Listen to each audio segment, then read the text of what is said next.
I, 38F, have always had a complicated relationship with my older sister Bridget, 42F. Growing up in our small Midwestern town, Bridget was the golden child, straight-A student, head cheerleader, president of the church youth group, everything our conservative parents wanted. I was the opposite, more interested in computers than church, focused on academics instead of finding a husband, and always questioning our parents' strict rules. The contrast between us started early. When I was 14, Bridget, then 18, caught me reading books about evolution and reported me to our parents. They made me attend extra Bible study sessions for months. That was just one incident of many. Bridget wasn't malicious, she genuinely believed she was helping me stay on the right path. But it created a distance between us that never really healed. Bridget married Tom, 45M, right after high school. She had their first child, Emily, 19F, at 23, followed by Jason, 16M, 3 years later. I went to college for computer science, moved to the city, and built my career as a software engineer. Our parents constantly compared us, holding up Bridget's traditional lifestyle as the ideal while viewing my choices with disappointment. Despite our differences, I maintained a relationship with Bridget's kids. Emily and Jason would spend summers with their cool aunt in the city, much to Bridget's discomfort. She'd call multiple times daily to make sure I wasn't exposing them to liberal ideas. I just focused on being there for them, especially as Emily started showing signs of struggling with her identity in her teens. The current situation exploded 3 weeks ago. Emily had just finished her freshman year at State College. She called me at 11 p.m., sobbing so hard I could barely understand her. Bridget had gone through her phone while Emily was sleeping and found texts between her and her girlfriend Katie. Instead of talking to Emily, Bridget waited until morning and ambushed her at breakfast. According to Jason, who witnessed everything, Bridget started by throwing Emily's phone on the table and demanding she explain herself. When Emily admitted she was gay and had been dating Katie for 6 months, Bridget completely lost it. She started screaming about sin and hell, saying Emily was dead to her unless she agreed to conversion therapy. When Emily refused, Bridget told her to get out and never come back. Tom just sat there silently the whole time. Jason tried to defend his sister but Bridget shut him down.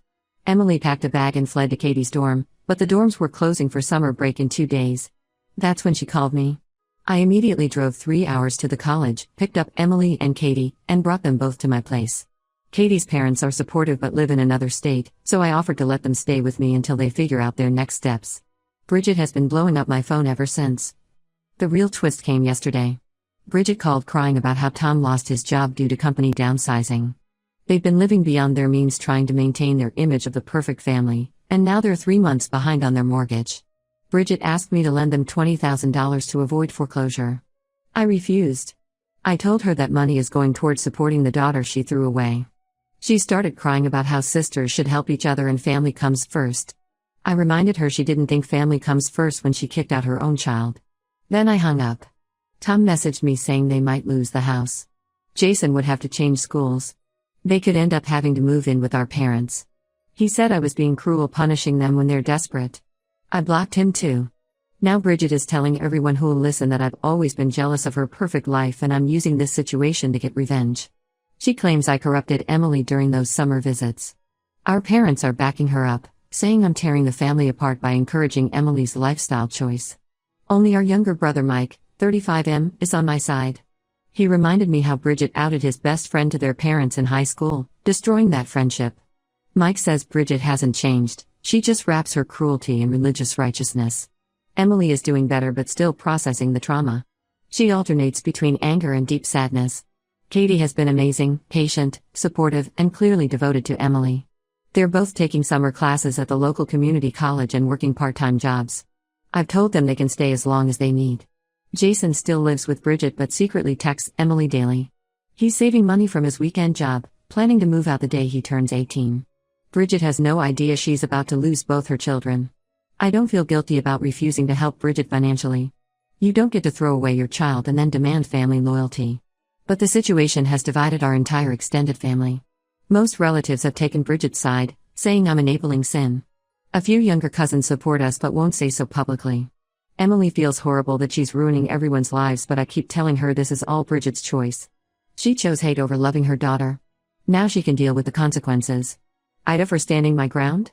Edit. Since people are asking, yes, Emily is legally an adult and Bridget can't force her to come home. No, Jason isn't in danger. Bridget's controlling but not physically abusive. Tom enables her behavior, but he's not violent. Emily has no interest in reconciliation unless Bridget fully accepts her and Katie. Katie's parents have offered to help them relocate for school next semester if needed. I'm financially stable and helping Emily isn't a burden. Update 1: The situation has exploded in ways I never expected. Yesterday started normally. Emily had morning classes, and I was working from home. Around 2 p.m., someone started pounding on my front door. Through the security camera, I saw Bridget standing there with our mother, both looking furious. I opened the door but kept the security chain on. Bridget immediately started screaming about how I'd turned her daughter against her. She demanded I release Emily and let her come home where she belonged.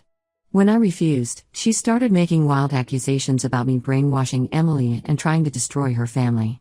Our mother kept saying I needed to stop this nonsense and convince Emily to return home and attend their church's youth counseling program. I told them Emily was an adult who made her own choices. That's when Bridget completely lost it. She started throwing herself against the door, trying to break the chain. I called the police while Bridget continued her tantrum. She was screaming so loudly that my neighbors came out to see what was happening. Our mother kept telling everyone I'd kidnapped Emily and was holding her hostage. When the police arrived, Bridget put on a dramatic show of being a distraught mother trying to save her daughter from her evil aunt. The officers separated us and spoke to everyone individually. Bridget spun some story about me being mentally unstable and having a history of trying to corrupt her children. Fortunately, I had Emily's texts documenting everything, plus video from my security cameras showing Bridget's behavior. Emily came home during all this and told the officers her side. The police warned Bridget about trespassing and harassment. They suggested she seek legal counsel if she had concerns, but emphasized that Emily was an adult who could live wherever she chose. Bridget left screaming that this wasn't over. Less than an hour later, Bridget sent a mass email to our entire extended family, church community, and even some of my work contacts she found on LinkedIn. She wrote 5 pages of accusations, claiming I'd been jealous of her perfect life since childhood and was now taking revenge by recruiting Emily into the homosexual lifestyle. She brought up every perceived slight from our childhood, like how I supposedly ruined her sweet 16 by getting the flu, or how I embarrassed her at her wedding by wearing pants instead of a dress. She even accused me of having unnatural feelings toward Emily, which made me sick to my stomach. The response from family has been intense. Our parents called to scream at me for destroying Bridget's family. Aunts and uncles have been sending lengthy texts quoting Bible verses about family loyalty and sin. Even cousins I haven't spoken to in years are messaging to tell me I'm going to hell. The only bright spot was a surprising call from Tom.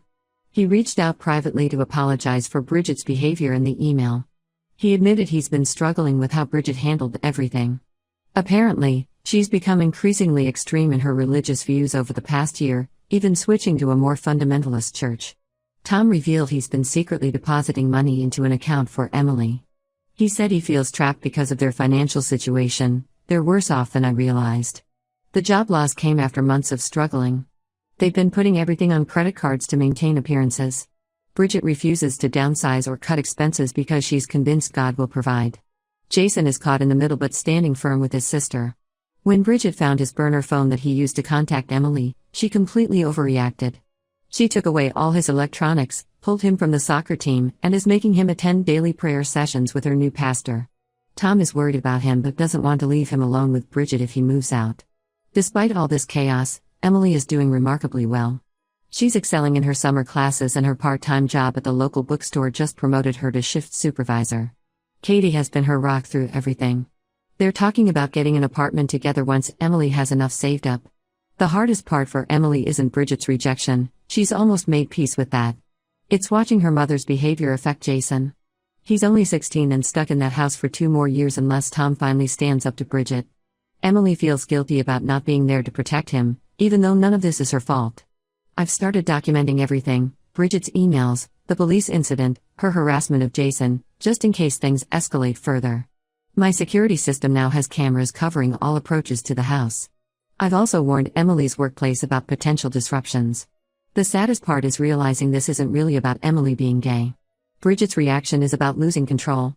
She built her entire identity around being the perfect Christian mother with the perfect family. Emily's disobedience shattered that image and she can't handle it. Instead of adapting and loving her daughter unconditionally, she's doubling down on her rigid beliefs. I won't back down though. Emily needs support and acceptance right now, not judgment and hate disguised as religious concern. If that means becoming the black sheep of the family all over again, so be it. Update 2: Everything changed last weekend when Emily and I made a shocking discovery that explains Bridget's extreme behavior. Emily wanted to look through old family photos to make a birthday video for Jason. Tom had secretly dropped off several boxes of Emily's belongings, including photo albums from Bridget's college years. While sorting through the albums, Emily found a hidden compartment in one of the older ones. Inside were dozens of letters from 1999 to 2000, all between Bridget and her college roommate Rachel. These weren't just friendly letters, they were deeply personal love letters that revealed a secret relationship that lasted almost 2 years. The letters detailed their secret meetups, their plans for the future, and their fears of being discovered. In one letter from December 1999, Bridget wrote about how terrified she was of our parents finding out, saying she'd rather die than disappoint them. Another letter from February 2000 talked about their dream of moving to California together after graduation. The last letter was heartbreaking. Bridget wrote about meeting Tom at church and how her parents were thrilled about him. She told Rachel she was choosing to live the right way and that their relationship had been a phase she needed to overcome. She begged Rachel not to contact her again. Emily was devastated. She sat on my kitchen floor for hours, reading and rereading the letters. It hit her hard that her mother had rejected her for being exactly what she herself had been. That her mother had chosen to deny her true self and was now forcing the same painful choice on her daughter. We debated what to do with this information. Emily finally decided to confront Bridget, not out of revenge but hoping it might lead to understanding. She scanned the letters and emailed them to Bridget with a simple message asking why. Bridget showed up at my house an hour later. This time she wasn't angry, she was completely broken. She collapsed in my entryway sobbing. Through tears, she admitted everything. How she and Rachel had fallen in love freshman year. How they'd planned a life together. How our parents' constant talks about sin and hell had terrified her into choosing normalcy over happiness. She married Tom just 6 months after ending things with Rachel. She said she thought if she created the perfect Christian family, it would fix her. That she could pray away her feelings. When Emily came out, it shattered all the walls she'd built around her past. Tom arrived shortly after, having received the scanned letters from Bridget. He was in shock. 20 years of marriage, and he'd had no idea. He asked Bridget if she'd ever really loved him. She couldn't answer. He took off his wedding ring and left. That evening, Bridget's mask completely cracked. She started ranting about demons and possession. She claimed Rachel had corrupted her in college, and now I was helping Katie corrupt Emily the same way. When Emily tried to hug her, Bridget recoiled and started praying loudly. Our parents arrived next, having been called by Bridget. Instead of helping, they made everything worse. They praised Bridget for overcoming her sinful past and suggested Emily could do the same. They talked about a religious retreat that cured people of homosexual tendencies. Bridget latched onto this idea. Within hours, she packed a bag and left for some religious compound upstate. She refuses to tell anyone exactly where it is. Her last message said she's going to pray away her past and won't return until she's clean. Tom is staying with Mike while figuring out next steps. He filed for a separation and is finally standing up for Emily. He admitted he'd suspected Bridget was hiding something all these years but never imagined this. He's in therapy trying to process the fact that his entire marriage was built on Bridget's self-denial. Jason moved in with Tom and is doing much better away from Bridget's increasing religious extremism. The poor kid is angry that his mother chose denial over honesty, chose hurting Emily over healing her own past trauma. Our parents are somehow spinning this as Bridget making the right choice, again. They're calling the retreat her brave battle against temptation. They've doubled down on their homophobia, now using Bridget's past as proof that being gay can be cured if you try hard enough. Emily is processing all this with her therapist. She says understanding her mother's past helps explain things but doesn't excuse them. She's sad for the young Bridget who felt she had to deny her true self, but angry at the adult Bridget who's choosing to perpetuate that trauma instead of breaking the cycle. I found Rachel on Facebook. She's happily married to a woman in Seattle, with 3 kids and a successful dental practice. I haven't told her about any of this. Some parts of the past should maybe stay buried. Update 3: The situation has reached its final breaking point. Bridget returned from her 3-month religious retreat even more radicalized than before. Her first action was trying to organize an intervention for Emily at our parents' house. She invited extended family, her pastor, and even a conversion therapy counselor. Thankfully, Tom warned us about it. The Bridget who came back isn't the same person who left. She's completely immersed herself in extreme religious ideology. She spends hours daily on social media sharing anti-LGBTQ content and conspiracy theories. When Tom refused to attend her church's marriage restoration program, she filed for divorce, claiming he was choosing sin over salvation. The divorce has gotten ugly. Bridget demanded their house be sold and the money donated to her church's youth ministry. She tried to get full custody of Jason, claiming Tom was an unfit father for supporting Emily. The judge saw through her act and granted Tom primary custody, with Bridget getting supervised visitation that she refuses to use. Emily has completely transformed her life. She and Katie moved into their own apartment near the community college. Emily legally changed her last name to my maiden name, saying she couldn't bear sharing a name with someone who rejected her twice, once as a daughter and once as someone like herself. She's thriving in school, made the dean's list, and got accepted to finish her degree at a great university next fall. Jason turned 17 and is living his best life with Tom. He's back on the soccer team, getting good grades, and already applying to colleges far from home. The court mandated therapy for him, which has really helped him process everything. He and Emily are closer than ever, spending weekends together whenever possible. Tom sold their old house and bought a smaller place closer to me. He's been seeing a grief counselor to process the end of his marriage and the realization that Bridget never truly loved him. He and Mike have become really close. It's nice seeing them support each other through this. Bridget hasn't given up trying to control the narrative. She sends monthly handwritten letters full of religious propaganda and guilt trips. Last week she had her church group protest outside Emily's workplace. The store owner, whose own son is gay, called the police and got a restraining order. Our parents chose Bridget's side completely. They sold their house and moved closer to her new church community. They send occasional emails about praying for our lost souls but otherwise want nothing to do with us. Most of the extended family followed their lead. Surprisingly, this mass exodus of toxic relatives has been freeing. Our small family unit, me, Emily, Katie, Tom, Jason, and Mike, has grown stronger. We have weekly dinner gatherings, celebrate holidays together, and actually enjoy each other's company. Katie's parents often join us, treating Emily like a second daughter. Last month, Bridget's old college girlfriend Rachel reached out to Emily through social media. She'd heard about everything through mutual acquaintances and wanted Emily to know she was proud of her for living authentically. She shared how happy she's been since accepting herself, giving Emily a glimpse of the life Bridget could have had if she'd been braver. The irony is that Bridget's worst fear, her perfect family being destroyed, came true entirely because of her own choices. But from those ashes, we've built something better, a family bound by love and acceptance rather than obligation and denial. Bridget still sends flying monkeys to guilt us about deserting her in her time of spiritual warfare. We've blocked them all. Life is more peaceful without constant drama. Emily says she's done hoping her mother will change. She has all the family she needs right here. Sometimes the most painful endings lead to the best beginnings. We've all learned that sharing DNA doesn't make a family. Love, acceptance, and support do. Bridget chose her path. We've chosen ours.